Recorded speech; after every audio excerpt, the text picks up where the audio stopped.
It feels like the defensive line is one of the positions with the greatest uncertainty at this point. Just what are you seeing from that group right now? Yeah, I see a lot of progress. They're working hard. Again, when you go through camp, there's days some guys aren't always completely available for all the drills, but very coachable, working hard, accepting the challenge. They know we need to be better, and I think our returning players, I think when you look at interior-wise, Tommy Dunn and DJ Withers continue to get better each and every day. Keenan Caldwell and Caleb Taylor have been here the longest and, played a lot 2 years ago and didn't play. We redshirted Keenan and, I really think they've embraced the challenge of, getting themselves in position to rotate more and do those things. Caleb Taylor's he's over 300 pounds. Our first year, he was playing more snaps than anybody at under 270. And so really, really appreciate what those guys have done. And then Gage Keys gives us a lot of athleticism. Really like where he's at. But Devin Phillips is the one that has been the addition in so many different ways that's really helped that defensive line take the next step. And then on the outside, Jeremy Robinson, we say Hayden Hatcher's going to always be scrappy. But the length that we get from Austin Booker, Dylan Brooks, those type of guys really have, I think, are going to help us. I'm leaving some guys out. Unfortunately, Ron McGee, who was playing his best football since he's been with us, period, unfortunately was injured to be lost for the year. That's a setback, but Patrick Joyner's another one I left out. Patrick was injured most of the spring. I think he's going to help us in the run game immensely, and so optimistic about that group, but probably won't get the full thing until we get lined up in September. Second thing for me would just be, what were your takeaways from the most recent scrimmage? I'm sorry, just holistically? Yeah. Sure. Well, on the defensive side, again, we had about 6 guys that are working with the first unit that did not really partake in that scrimmage. So that's disappointing as we work to get healthier. But so we've so again, I'll say work in progress or some of those things. So, but at the same time, other guys are getting opportunities. We talked about J.B. Brown in here. Cornell Wheeler is a guy that's really, I thought he had a good spring, and then after about the first week of practice here, I think he's really started to show up again. You see a young man with confidence and understanding now, so I'm excited there, and really some of our young corners have done a nice job as well, and there offensively, again, you go through some of the soft tissue stuff where we don't have everybody all the time, but very consistent what we're having up front. And I really like where we are with the playmakers and understanding what we're doing. Matt asked you this yesterday, but have you gotten any more reactions from players with the Gateway project? You know what? We really didn't talk much. A few guys were, wow, and that, in fact, I was heading out to practice, and our Director of Football Operations, Michael Painter, was showing me the part of the website that was put together by our great staff, and that you're able to slide something that looks at the old and the new and all these different photos, and I'm hoping to get a chance here today, probably with everything we have going on, is eliminating one of our team meetings, but we're going to show it soon where they could really understand, and as you guys probably have seen in that, is that yesterday was about the whole district and really the area and the stadium, but there's a lot that's going to be added to this building and renovated some more that's really going to be impactful to their day-to-day life, and that's the next thing we'll dive in and start showing them a little bit more. Have anyone outside the program reached out to you reacting to the news? Yeah, it's been pretty neat, from a lot of national people that do what you do, and that have kind of seen the difference, and as well as coaching friends and whatnot have been said, this is definitely a big step, and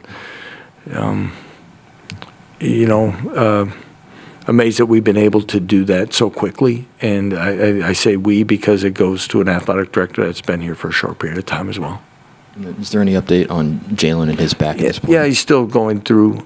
He hasn't really taken. He's not practicing at time, doing stuff with the trainers, progressing in a positive way. That hopefully here by weekend or early next week, we expect him to be back.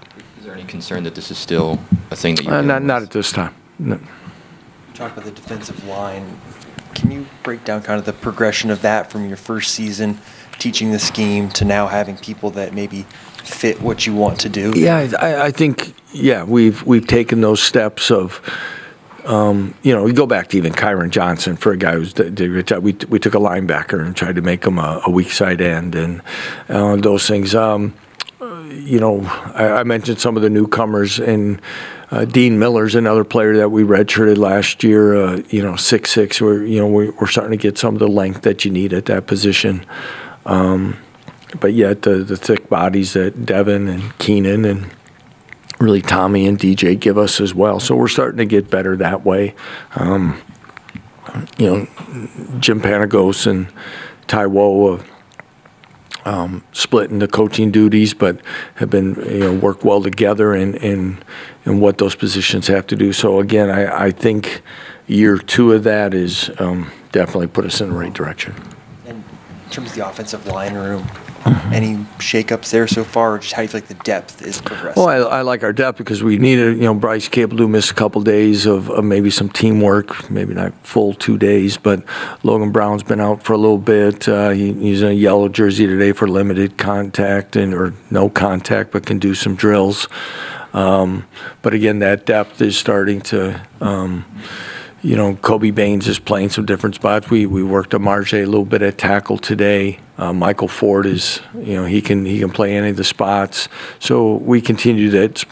We talked about Spencer Level. I think Calvin Clements continues to get better. There's been some days that have been a little bit tough sometimes, but for a true freshman, when he's going against first unit guys, but there's nothing better than on the job training and. So I like the depth there, and we're going to need them all to be healthy. And then you mentioned some of the young cornerbacks flashing. Just who are some of the guys that have caught your attention? Well, Jacoby Davis, Jameel Crawford, 2 players that didn't arrive on campus still really around after the 4th of July. So getting them caught up in training, culture, expectations, how we do things, all that, it's been a little bit. But, man, they compete. And they take coaching well, and they're hustling, and they're eager, and they're making plays. Brian Dilworth had an interception today, and Brian's a guy sometimes you got Kalen Gervin and Quentin Lassiter that work with the second unit behind Mello and Kobe at corner, so then sometimes the other guys get caught in the middle. It's very competitive there and very, very excited about what the future is there as well as we continue to go. O.J. Burrows hasn't practiced much with a hamstring, but he's getting healthier. Marvin Grant, I think, has had a good camp. Kenny Logan's been as steady as always Kenny's been. It's been interesting watching Kenny because, missing spring, when he started to get a taste if it's taken away from you a little bit, and his eagerness and his, really going out to work has been good to see. Jalen Dye continues. I think he's really increased his physicality from a year ago. I think he took a step in the spring. He took a bigger step now, trying to be that type of guy that we need. Lance, way over here.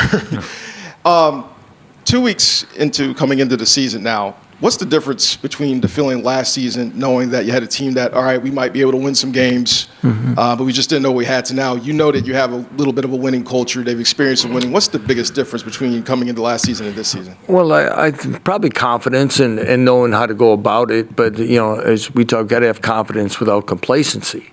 And with that is how you go about it each and every day because, I think we talk about it in our meetings. I think Andy Kolnicki, hits it as good as anyone. We've always talked in our program for 10 plus years, games are usually decided between 3 to 5 plays when you really break it down. They could be huge momentum changes, or they're literally decided. And last year could have gone, even other games could have gone differently in those. The ones that went our way could have gone differently. So our line is still, it's a fine line for us yet. And we have to embrace that, because if you look at it, some people think we're going to be like here, and there's other people that think that we're going to, hang at the bottom of the conference. So we've got to make sure we embrace that each every day in our work ethic, our attention to detail, and going through that. But that said, a taste of winning does change how you carry yourself, and what you go about makes you hungrier to go get it. And I think our upperclassmen have done a great job with that. One more question. What do you like most about your team going into this season, and what do you think needs most improvement? Again,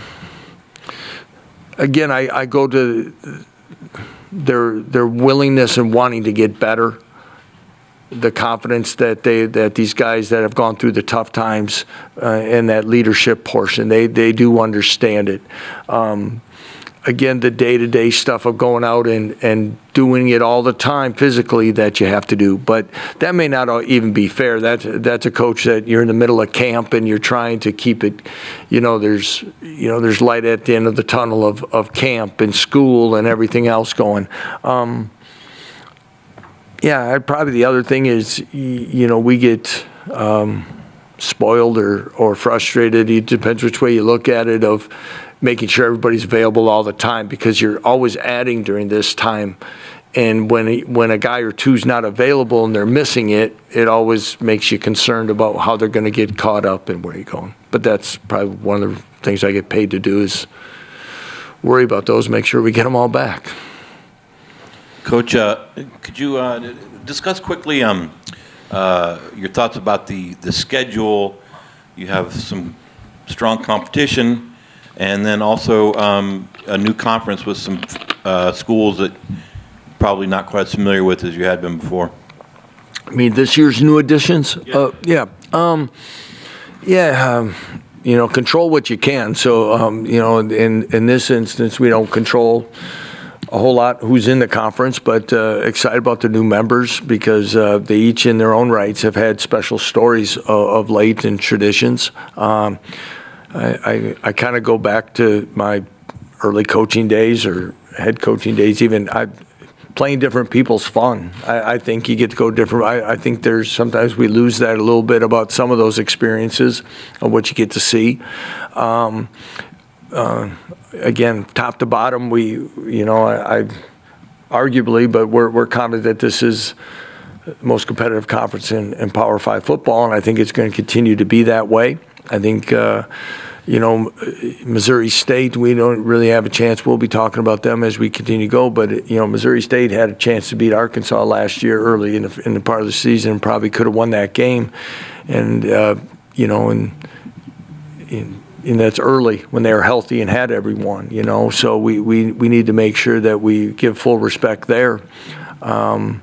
And of course, playing a Big Ten opponent in week 2, and then, as you said, without going through everyone, we get BYU early and UCF pretty early as well. Cincinnati's last game of the year, so I think with a new coaching staff, we'll have more of an identity and what they're about as that progresses. But I think we're going to sit in here from now on and talk about the balance and competitiveness, and next year adding 4 more people that are going to be challenging. So it's exciting, and that's, again, reasons why we got to continue to work hard. Coach, when you look back when you took the job here at Kansas, were the things like the new uniforms and transforming all the facilities, was that even something that even crossed your mind, or was it just, I got to go win football games? Yeah, I think changing the identity and the view of this program was, I can't say it's in the first week of things, but as you kind of progress and what you want to do and how you're going to change things and how you approach it, and changing confidence in young men, and so we look at a lot of things, and some can be facilities. I mean, we go through the stadium announcement, uniforms, whatever. Those are part of important, whether we like it or not, it's important to young men. And if it can help us in those things and give us a chance, none of these are going to win us games until we go out and do it. But it changed the perception of how this program's looked at and what we do. And, For every person that probably likes the uniforms, there's probably somebody that doesn't. But we'll be okay, and we're excited to get out there in them. Is it possible the impact on the community has been even greater than you imagined? Turning around the football program has really turned around, whether that's Lawrence or KU community or whatever it is. Yeah, that's probably been a little bit more than I would anticipate, and kind of special and fulfilling. And I said Travis and I went out for lunch about 3 weeks ago for the season, and I said that somebody from the community said about how his restaurant's booked for Fridays, Saturdays, home games. I ran to the grocery store last night, pick up some milk, and somebody, I was talking to somebody I ran into, I know, but somebody else stopped us to interrupt and said thank you. And that's neat, because we want this to be not just for KU football, the university. We want it to be for the community and hopefully even our state as we go through things, so in our region. So that's neat, and I'm glad that there's some there, and I'm glad that the work of our young men and our coaching staff has been appreciated. Lance, last spring you guys had a big emphasis on being physical, and it was a long spring. We heard it from the players. Have you seen that carry over into fall camp, a benefit? Yeah, I think so. Just the natural.